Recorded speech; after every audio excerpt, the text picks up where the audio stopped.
Halo teman-teman semua, semester keduaku di perkuliahan baru aja berakhir dan aku merasa di semester ini banyak peningkatan yang terjadi dalam diriku yang akhirnya tercermin pada kualitas diriku secara umum dan juga bagaimana aku tampil atau perform di perkuliahan. Kayak yang teman-teman semua tahu, perjalananku di perkuliahan naik turun. Aku sempat salah jurusan, sempat nggak cocok sama beberapa kelas, sempat juga harus comeback dari nilai yang drop banget. Cuma belakangan ini, meskipun nggak sempurna tentunya, aku merasa bahwa aku udah mulai stabil dalam performaku, yang semoga nantinya bisa membantuku untuk mencapai goals atau target jangka menengah hingga jangka panjangku. Beberapa highlight dari semester 2 aku kemarin adalah yang pertama, aku dapat undangan untuk menjadi TA untuk mata pelajaran Introduction to Economics. Ini berarti bahwa aku dihubungin langsung sama dosennya untuk mengajar mata kuliah Intro to Economics tadi. Waktu aku menjadi TA di mata pelajaran ini atau jadi asisten dosen, itu aku sempat datang atau masuk pertanyaan kepada diriku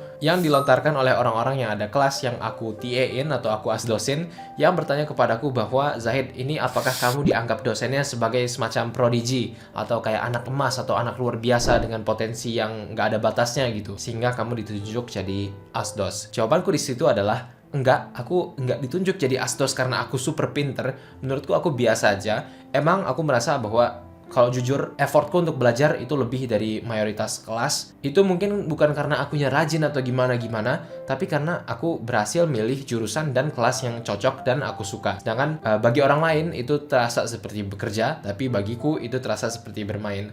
Mungkin aku dapat bonusnya di situ. Cuma satu hal lagi yang menurutku sangat membantuku adalah bahwa aku mengambil inisiatif. Jadi dari awal aku masuk semester itu, aku sering banget ngangkat tangan, aku duduk juga di depan, dan duduk di depan ini ngebawa beberapa manfaat buatku.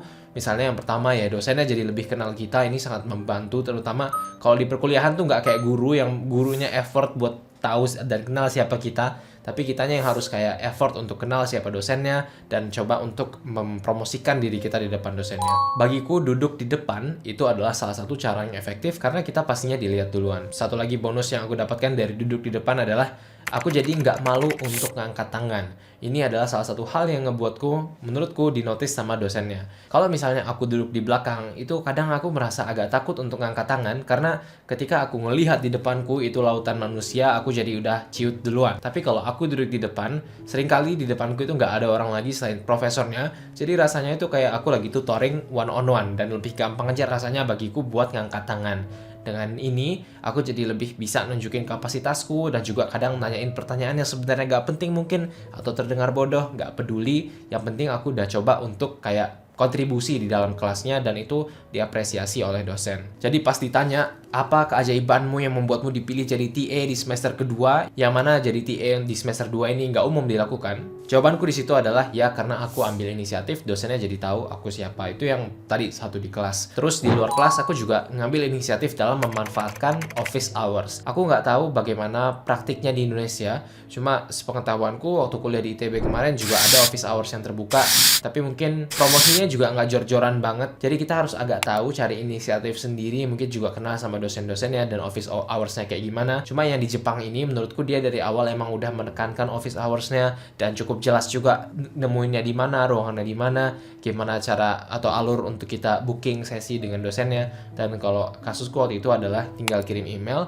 dan booking aja atau masuk aja ke sesi Zoom kalau office hours-nya online, atau langsung masuk ke kantornya kalau office hours-nya offline. Nah, aku udah melakukan dua-duanya. Jadi, aku menunjukkan melalui office hours ini ketertarikanku untuk improve di bidang ilmu ekonomi. Tapi aku sendiri sekarang ini ya masih dalam fase pencarian juga. Masih coba untuk memupuk ketertarikanku di bidang ilmu ini. Salah satu caraku untuk melakukannya adalah tadi, untuk masuk office hours dan nanyain pertanyaan-pertanyaan yang menunjukkan ketertarikanku terhadap bidang ilmu ini dan juga kayak keinginanku untuk improve di dalamnya. Menurutku disinilah profesornya ngelihat potensiku, dan profesornya disinilah pengen juga step in dan ngebantuku untuk mencapai target-targetku. Di dalam office hours ini, aku nggak hanya nanyain materi yang disampaikan di kelas aja kalau ada yang belum jelas atau apa, tapi aku juga menanyakan hal-hal di luar itu, misalnya pendapat tentang isu-isu ekonomi tertentu, atau udah punya jurnal kah, atau udah nulis buku kah, kita pengen tunjukin juga interest kita di situ. Terus juga hal penting yang harus kita lakukan adalah, kalau misalnya kita udah nanyain saran, udah minta dikasih nasihat, advice, dan semacamnya, itu kalau udah dikasih, kerjain dulu, baru datang lagi, lapor lagi. Terlalu banyak orang yang misalnya tuh datang ke dalam office hours kemudian nanya pertanyaan, "Pak dosen, saya pengen jadi jago di ekonomi, apa yang harus saya lakukan?" Nanti dosennya bilang A, B, C, D, E, terus habis itu 6 bulan kemudian kita kembali lagi ke dosen yang sama, terus kita tanya lagi, "Pak dosen, saya mau jadi jago di ekonomi, apa yang harus saya lakukan?" Lah, kan udah dijawab sama dosennya sebelumnya, tapi kita nggak ada follow up, kita cuma masuk kuping kiri, keluar kuping kanan, dan ini yang biasanya nggak diapresiasi oleh dosen. Jadi kalau dariku sendiri, salah satu yang ngebedainku mungkin adalah ketika aku nanya suatu pertanyaan, aku nanya advice, nasihat, dan semacamnya, itu aku praktekin dulu, pasti setidaknya ada sesuatu atau suatu progres yang bisa aku lapor ke dosennya. Ini berlaku untuk segala hal. Misalnya aku nanya advice tentang A, B, C, itu kalau udah dikasih jawabannya, dan aku merasa ini emang cukup berguna, dan aku emang pengen aku improve di bidang tersebut,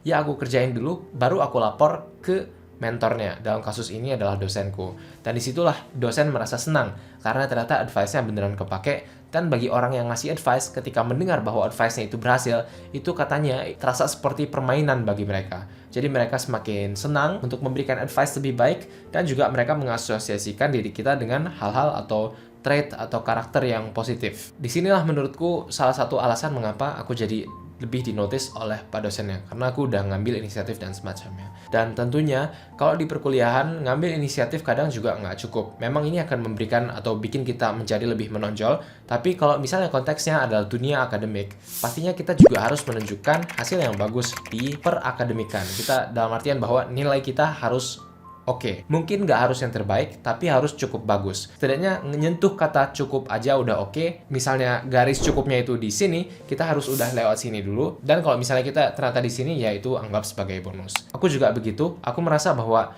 di antara angkatanku yang ngambil course dari profesor tersebut, aku bukan yang paling tinggi di kelasnya, tapi aku udah cukup bagus. Kalau udah masuk golongan cukup bagus, nggak peduli mau di sini, di sini, di sini. Yang ngebedainnya tadi barulah yang inisiatif dengan menunjukkan hal seperti ngangkat tangan di kelas, datang ke office hours, dan semacamnya. Untuk akademik sendiri, aku melakukan beberapa hal. Di antaranya, aku memanfaatkan yang namanya retrospective revision timetable. Ini udah aku bahas di beberapa video day in the life-ku. Cuma simpelnya adalah aku punya Google Sheets, di mana di situ aku kayak ngejadwalin atau aku punya jadwal yang membagikan chapter-chapter atau bab-bab yang ku pelajari dari mata kuliahnya, dan aku tulis di situ kapan aku pertama kali belajar, kemudian tanggal review berikutnya. Tanggal review yang tertulis di situ ditentukan oleh konsep yang namanya spaced repetition, alias bahwa itu adalah konsep yang kayak menunjukkan atau berbicara tentang bagaimana memori kita bekerja. Jadi kalau misalnya kita belajar sesuatu nih di suatu hari, habis kita pertama kali belajar, kita harus mengulangnya dalam waktu sekitar mungkin 7 jam, terus habis itu kita ulang lagi dalam 24 jam, terus habis itu kita ulang lagi dalam 3 hari, 7 hari, 21 hari, 35 hari, dan jangka waktunya semakin memanjang sampai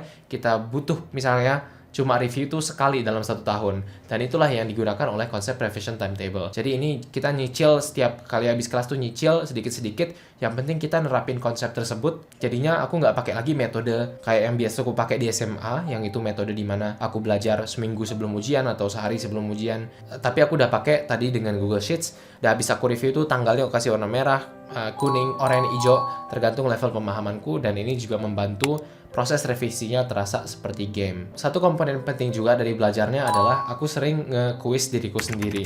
Menurutku ini yang paling ngebantu juga, karena jadinya aku bisa memakai konsep yang relevan yang beneran dipakai di kelas. Dulu aku merasa kalau mahasiswa tuh belajar harus ngebaca buku full dari halaman 1 sampai akhirnya lagi. Dan memang di situ ada ngebantunya. Tapi pastinya kalau melakukan kayak gitu untuk semua kelas rasanya terlalu banyak. Karena buku-buku akademik tuh, textbook tuh kan kayak ribuan halaman, dan waktu kita terbatas, dan kita juga punya kehidupan yang harus diperhatikan. Jadi strategiku adalah yaudah aku pilih-pilih aja beberapa pertanyaan, biasanya ada sekitar 30 sampai 50 per chapter, dan aku fokusin aja ngedrill diriku di situ. Dengan melakukan hal seperti itu aja tanpa harus kayak ngebaca textbook dan semacamnya, kita udah melakukan lebih di atas rata-rata. Dan aku mengingat prinsip ini aja. Dengan melakukan yang sebenarnya mungkin belum maksimal dari segi kayak perjuangan mahasiswa, itu udah cukup buatku. Mempertimbangkan juga hal-hal yang ingin kulakukan dalam hidup. Dan itulah yang kulakukan. Ternyata setiap akhir kelas tuh kalau ada kuis, aku jadi lebih kebantu karena pertanyaannya banyak yang bentuknya sama dengan pertanyaan yang kususun.